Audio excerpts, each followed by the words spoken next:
Hello and welcome back to my RC channel. I'm Andy RC and today I'm going to be checking out the TBS Tango. This is a transmit... Hang on a second. This isn't the TBS Tango. It's the iRange-IR8M. It's one of those copies that causes families to starve. Well, it is very similar to the TBS Tango in shape, but feature-wise, it's completely different. This is a multi-protocol transmitter, and the idea is that it binds to the most number of aircraft out there. It's running Deviation TX, but I should mention before I go any further, at the date of this video, they have actually stopped selling these because of a production issue. The issue is that when you move the sticks like this and they center, that 1500 center number moves by about 10 to 20 steps. So if you aren't using Betaflight, if you're just using this with a plane, then when you flick back to center, or even when you're flying like this, you will get some drift. Now in Betaflight, it's actually not a problem. So if you are just using this for multi-rotors, Betaflight has an option called dead band, and that goes up to about 32 steps. So with the problem here being around about 20 steps, I don't think it's going to be too much of a problem. I'm going to try and put the full dead band in on Betaflight and see if we have any issues. But that's the reason why they have stopped selling this. And they also mention as well, there's also a little note, and it says after you've turned the transmitter off, you'll need to wait about a minute before you can turn it back on again. And they've written that like it's a feature. It's not, it's a problem. There's a little capacitor in there and it's not quite big enough. So you turn it on, and as you can see it says Deviation TX there, and then turn it off, and then when you try and turn it back on, nothing happens for about a minute or so. It's a defect, and I'm hoping that they are going to correct these small issues, because actually I think this is a pretty nice transmitter. Now, I like the old school transmitters that are a little bit hefty, and it's really strange to hold in the hands. And the reason why I'm only reviewing this now is it was my mistake. They released this transmitter in Mode 1 and Mode 2, and I'm a Mode 1 flyer, but the Mode 2 transmitters came out a lot earlier than the Mode 1s. I should have realized, because, you know, it's very easy to convert them to Mode 1, but there you go. So yes, I'm reviewing this unit, and you can't currently buy it, but I will link it in the below, because I actually think this is a pretty decent transmitter, actually. Now, another problem with this transmitter is that it is using Deviation TX. Look at that, it turns on fine. Actually, you know this problem, if you pull the battery and then plug it back in, you can turn it back on straight away, but that's a little bit of a pain. So yeah, when you turn it on, it actually tells you the firmware version of Deviation TX, and it mentions the T8SG. So it looks as though this is actually using the Deviation TX firmware for the T8SG. However, it's not. And if you go onto the nightly builds of Deviation TX and install the T8SG's firmware, then you will get incorrect contrast on the screen here. So that's another downside of this guy for now. So Deviation TX is now listing the T8SG in the nightly build. So the reason for going with Deviation TX in the nightly build is sometimes when a new protocol comes out, it gets hacked and they figure it out and then they upload a nightly build. But you're not going to be able to do that currently if you have this transmitter. Maybe when they start selling it again, when they've corrected the issues, you might have a nightly build for this transmitter, but at the moment you don't. So I'm just using the stock Deviation TX firmware on here. There is another thing about this transmitter that I don't like as well. We've got all of these switches, which is really nice, makes it quite versatile. However, you see this switch up the top here that I would use for arming? It's a 2-position switch, which I like. We've got a 2-position switch here as well. But we've also got this potentiometer, and these two are linked up to the same channel. So when I got this out of the box, this switch wasn't working, and this was working. And in Deviation TX, you've got an option to calibrate the transmitter. And the only way I could get this switch working was in the calibration screen, not to mess with this pot, and then flick the switch instead. And then all of a sudden, the aux channel was working. So this is aux 4, I think, in the system, and this is aux 5. But if you knock the switch, it did change the auxiliary channel in the channel monitor, so I don't like that whatsoever. And as this is sort of like a game style controller pad, I think a lot of people would be using it with mini quads.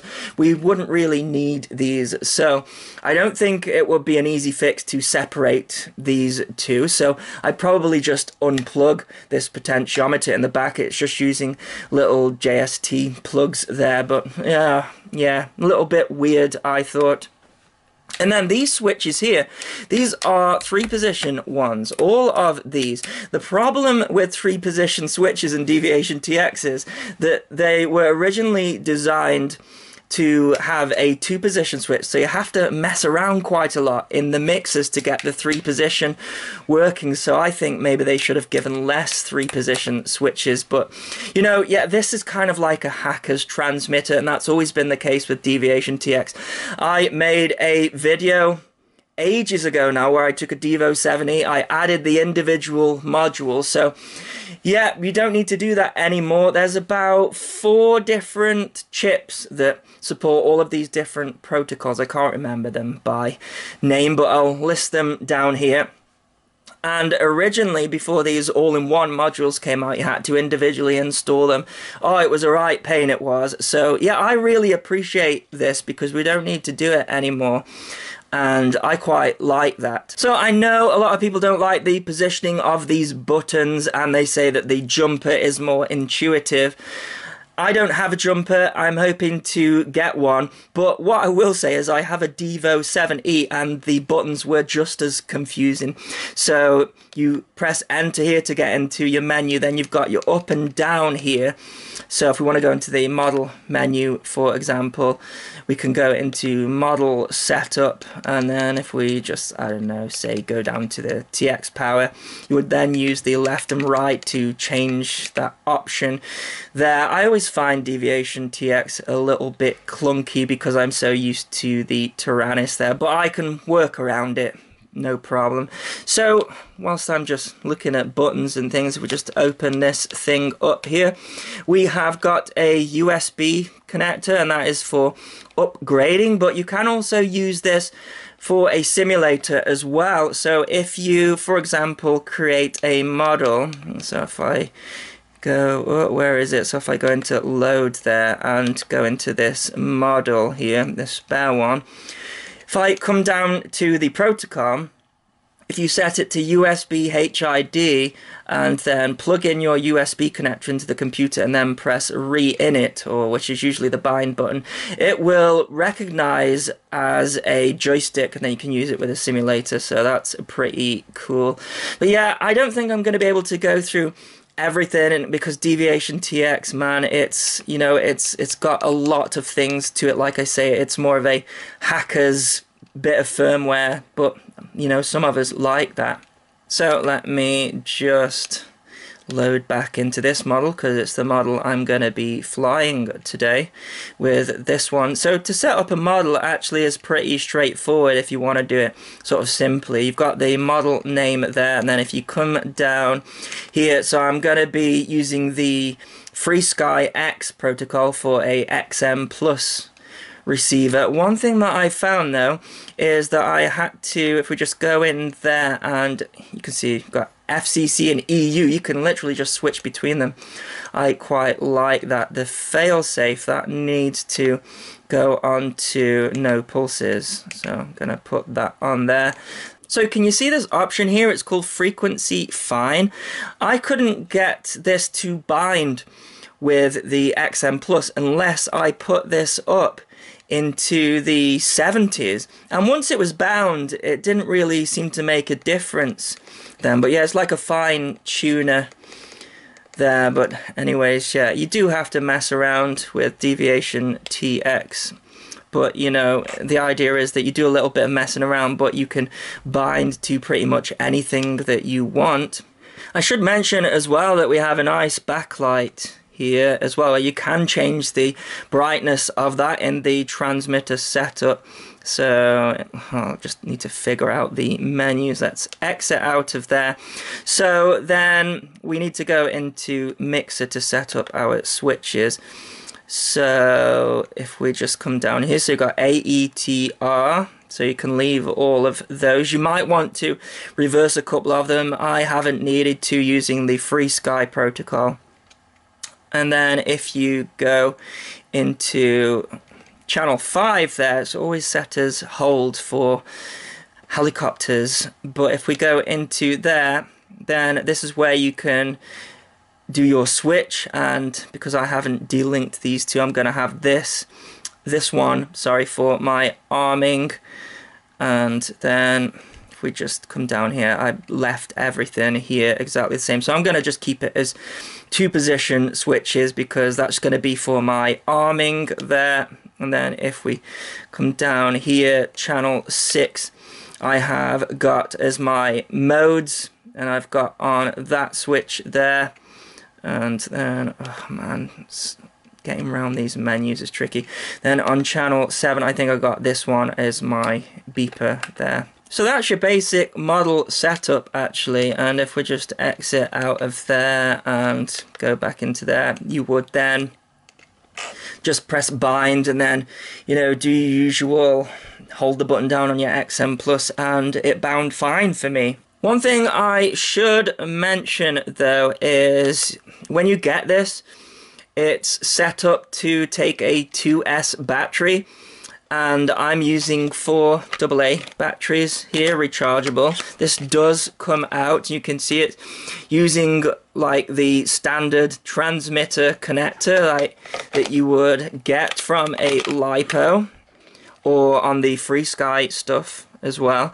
But if we just go into the transmitter menu here, and then if we go into transmitter config, see I've got it set to mode 1.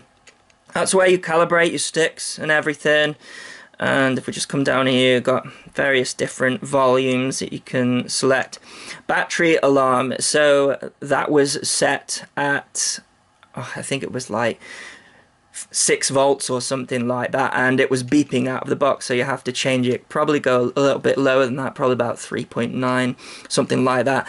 If you go onto the Deviation TX forum, there is a build section for this transmitter, and they've gone ahead and changed little things like this, but you do have to mess around with the Walkera program there to get it all flash, so I'm just gonna use this one as it is out of the box today.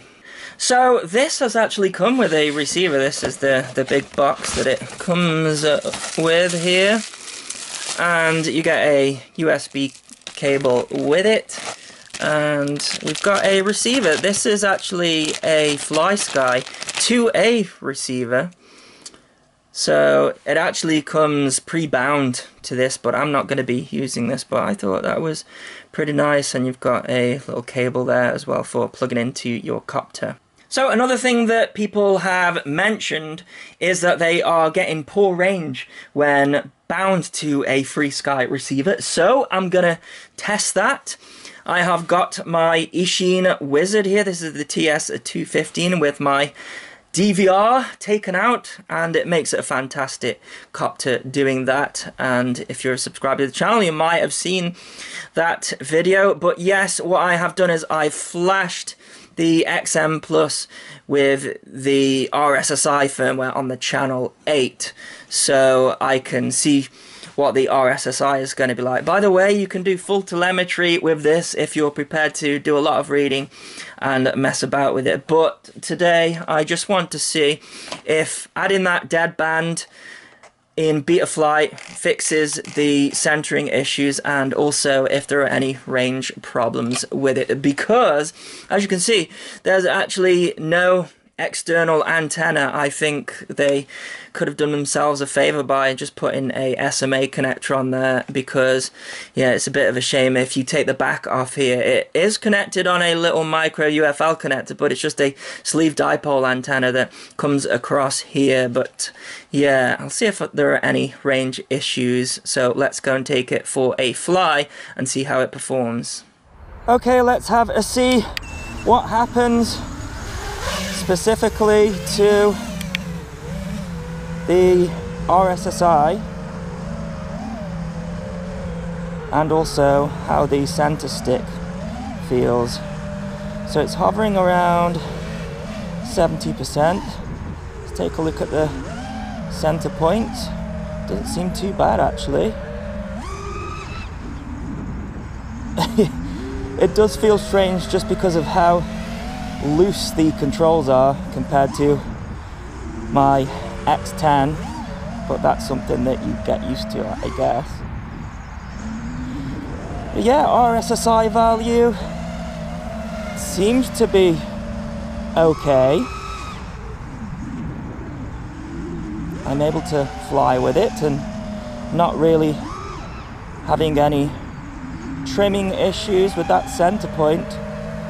Of course, that is something that you have to correct in Betaflight, and if you're not using Betaflight, then you might struggle. But I think they're going to fix that. But for now, it seems that at least in Betaflight, I can sort it out.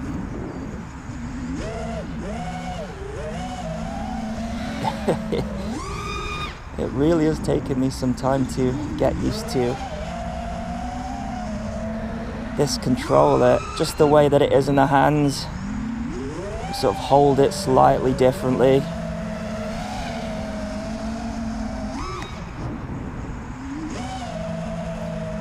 But I am able to fly with it. I'm not finding the dead zone a problem in the middle. I think it's just that these are really sensitive gimbals,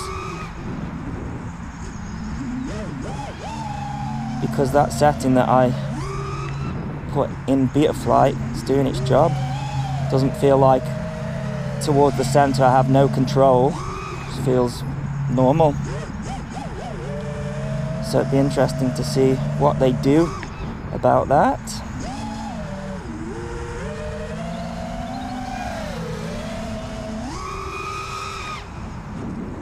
Yeah, this is taking a lot getting used to.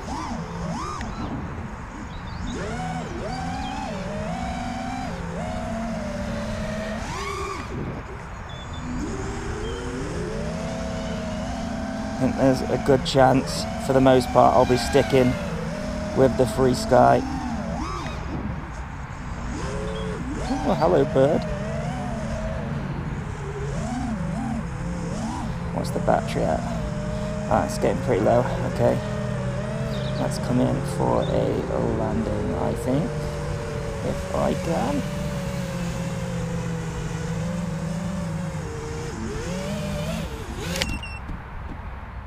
So to conclude, I actually really like this transmitter. I do think they need to fix this, but it's not going to be a problem for me because I'm going to be using this in Betaflight the majority of the time anyways. And if I'm using it with a toy grade copter, usually those have got angle mode permanently on them anyways, so it doesn't matter that it doesn't center very well. And there probably is something that you can do in Deviation TX, by the way. There's no easy deadband settings, unfortunately. You'd have to use the curves, I would imagine, and do, like, I don't know, maybe a 9-point curve and then single out the start. But you'd have to do that for every model, and I think that would be a pain. Deviation TX, if you're listening, just a little deadband option there would just be really nice. But yeah, I didn't have any range issues. It did feel really strange in the hands. I think if you're a pincher, it would suit you more than with the thumbs. But yeah, I'm gonna stick with it, and if I need to use DSM2 or any of the other protocols, I don't have to have loads of transmitters. I can just grab this one and bind to it and get my review done. So for me, at least, I think it's going to be a nice transmitter, and if they correct these issues, I'll let you know about it. But for now, as always, thanks so much for watching. Please continue to subscribe. Cheers.